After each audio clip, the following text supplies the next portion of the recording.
bear the awesome consequences of what you are about to do. I bear none of the guilt, and I bear none of the responsibility.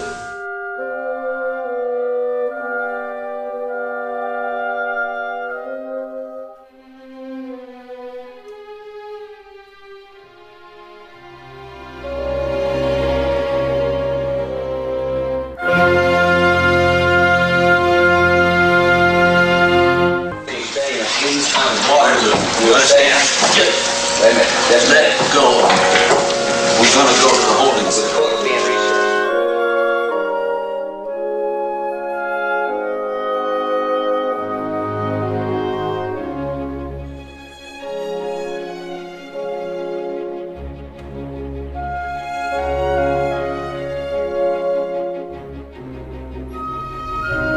I can't remember what night of the week it was. Thursday night, I believe. I don't know.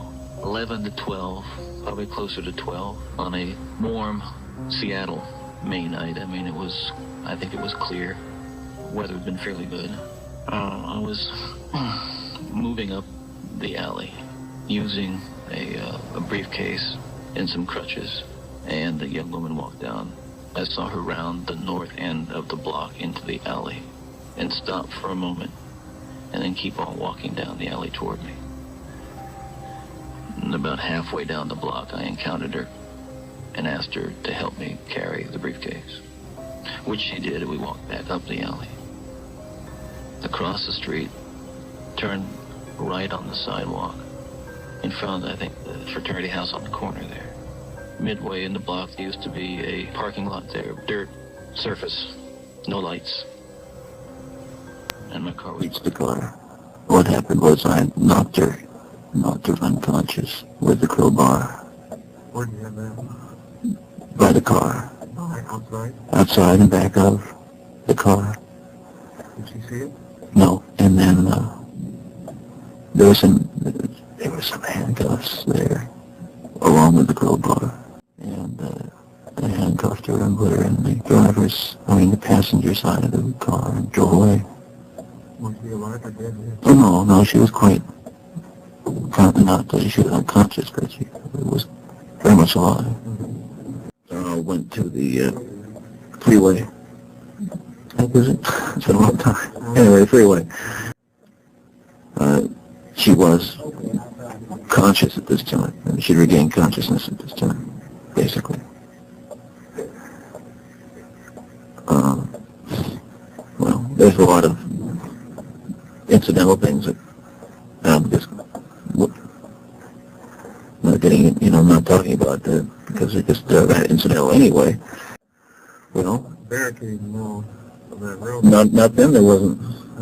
Yeah, you could, like I told you, you could turn at that time. You could make a left-hand turn. Illegal as it may have been because of the double yellow line. And that was talk about craziness. If there'd been a state patrolman there, he'd probably arrested me. Right? But nevertheless, at that time there was no divider running down the middle of that road at that point. I know. You're right. It would have been pretty damn hard to do it once. But all you had to do was just make an illegal left-hand turn all the way across, the westbound, two westbound lanes of 90.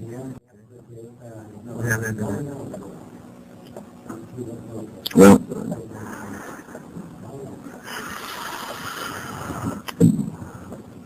parked, took her out of the van and took the handcuffs off her.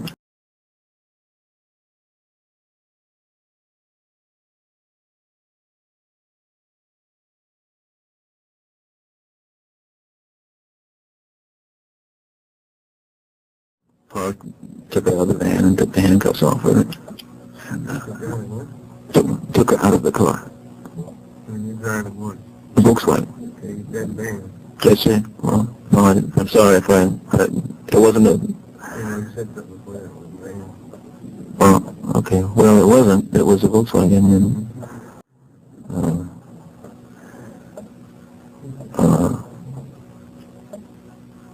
took her out of the car, and I think I should have took the handcuffs off. Maybe that sounded like van. Anyway, gee, this is probably the hardest part. I don't know. I know we're talking sort of abstractly before, but we're getting right down to it, and we'll talk about it. It's just, I hope you understand, it's not something that I find easy to talk about after all this time. One of the things that makes it, among the things that makes it difficult is that at this point she was quite lucid, talking about things, about some, so it's funny, it's funny, but it's odd, the kinds of things people say under those circumstances.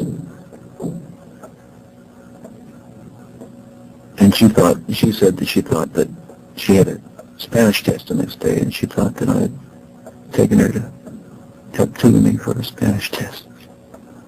It's kind of odd. It's an odd thing to say. Long and short of it was that I again knocked her unconscious and strangled her and drove her into about 10 yards into the small grove of trees that was there. What are you trying with? Cord. Cord? An old piece of rope. Is something you brought there with you? Yeah. Something that's in the car. Mm-hmm. The car up. By this time it was almost dawn. It's just about dawn. The sun was coming up. And I went through my usual routine. I went through this routine where I was just absolutely just shocked, I was scared to death, shocked, horrified about, and I went down the road throwing everything that I'd had, the briefcase, out the window, throwing the briefcase, the clutches, the rope, the clothes, just tossing them out the window. I was in a sheer state of panic, of just absolute horror, it's like at that point in time, this consciousness of what has really happened is like you break out of a fever or something. That is. And so I drove north on 90, northeast on 90, at some point throwing articles out the window as I went, articles of clothing, shoes, etc. When did you remove those? What?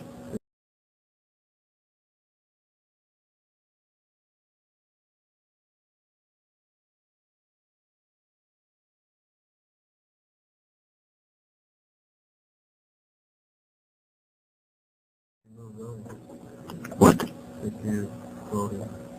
Well, after we got out of the car, initially. Mm-hmm. Okay. Well, I skipped over some stuff there, and we'll have to get back to it sometime, but I don't feel, it's just too hard for me to talk about right now. Okay. So, you remember what clothes you was wearing then? Yep. Oh. A pair of white patent leather clogs, blue slacks, some kind of halter top of which he had a shirt tied in a knot. Okay. And where were these deposited?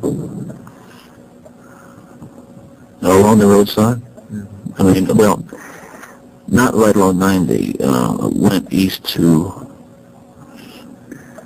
the infamous Taylor Mountain Road. What highway is that? 18. Turned right, went south again. And at some point,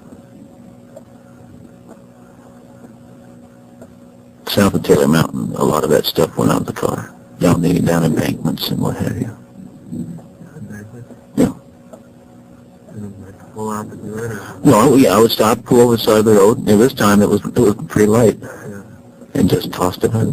Well, you see, I didn't, there were sometimes I would do that, and sometimes I wouldn't. It was, at this point in time, I was so frantic, so panicked, so whatever about what had happened, that I just had to get every reminder of that incident out of the car, if it's possible. Didn't want to take it home, didn't want to be around. I was just... Did you throw away some of your own stuff? Oh, sure, yeah. I threw away the briefcase and the crutches and all that stuff. Yeah. And the crowbar, everything. Handcuffs, everything. I get mad at myself. A few weeks later, but I'd have to go out and buy another pair. I mean, it's not comical, but that's what would happen. Now that you've had a while to think about Georgann Hawkins, is there something you can tell me about her that probably only you know and we know. Well, I mean, the Spanish test is pretty darn good if you ask me. that's what she said. Unless she was hallucinating. She said everybody called her George. Really? That's what she said. Or how about that? She used a safety pin because apparently her blue slacks were a bit too big. Or that's about all I know. I mean, I suppose there's you know, I'm sure there are bits and pieces that'll come back to me, but there wasn't a lot. You know, obviously there wasn't a lot of conversation, but that was that's what comes to mind. Talk about details coming back. I couldn't find one of the shoes, so I thought it was there, but it wasn't. So I went back. This is the next day. Got on my bicycle, rode back to that little parking lot. I knew there were police all over the place by that time, but I was kind of nervous because, I'll tell you why in a minute, because I'd left and my car had been parked there, so I may have seen it. And if something was found there that might connect me. So I went back to that parking lot and I found both the pierced earrings and the shoe laying in the parking lot at about 5 in the afternoon. The reason I was so nervous about anything like that being found in that parking lot was that no more than 2 weeks before that, I've been using the same modus operandi in the same neighborhood, in front now of the same sorority house Georgann Hawkins disappeared from. I encountered a girl going out the door and asked her to help me. Walked her all the way to that lot. 11 o'clock on a Friday night. And I was drunk. I was drunk and I was just babbling on. And I told her I worked in Olympia, that I lived in a rooming house. I mean, I was just, I was horrified later on. But, yes, more or less, but yes. That was basically part of the MO at that time, yeah. But I got all the way to the car, and it would happen sometimes, and just said, no, I don't want to do it. I said, thank you, see you later, and she walked away. But after the Hawkins thing, I was, just paranoid as hell that this girl would say, something weird happened to me a couple of weeks ago. This guy came along with crutches and asked me to help him. He took me to a Volkswagen, said he worked up in Olympia and lived here in the University District. How many people could that apply to? So, there you are. Yeah. Okay, how about getting back to going back to that scene? Again? Getting back to going back to that scene. Okay. Well, I went back the next day, and I went back about 3 days later to do that business that we talked about earlier, and went up the roadway with it. It was sort of a crude attempt to disguise the identity or avoid the identification of the remains. And then maybe about a week to 2 weeks later, I went back for a third time. Yeah. What point? Again, just to see what's going on. There's a lot of psychological stuff going on here that we just don't have time for. I mean, we could spend days explaining. There is an aspect here of the possessiveness Bill was talked about, and I'm sure you're familiar with, but the after effects. And this is why I'm so keen on the staking out of crime scenes of this type afterwards. Fascination with that, necrophilia, all that. But of course, after, in June, after a week, it's, what with all the local wildlife, but there's not much left. Were you going back to that scene to commit sex acts? Well, I don't want to talk about that right now. We will talk about it someday, but I don't really have enough to give you the background on that. I want us to work into that. Okay. All right, now, Did you actually put, always carry this little saxophone with you? Oh, it was in the toolkit. I had a metal toolkit in the front of the trunk, such as it is in the Volkswagen. And it had everything in there. I mean, all the tools you need to repair a Volkswagen, just like any toolkit, metric stuff. And then there was a hacksaw. And also a little shovel, a little army shovel. Did you ever bury anybody? Oh yes, yeah. I mean, in my you might say, in my more coherent, not coherent. That's when I was really going all out and took my time. Yeah, I did. This would have been in early '84. It's in '74. She's up in the mountains, up in the Cascades. This is something that happened piece by piece, as strange as this may sound. I'm trying to remember exactly where it all happened.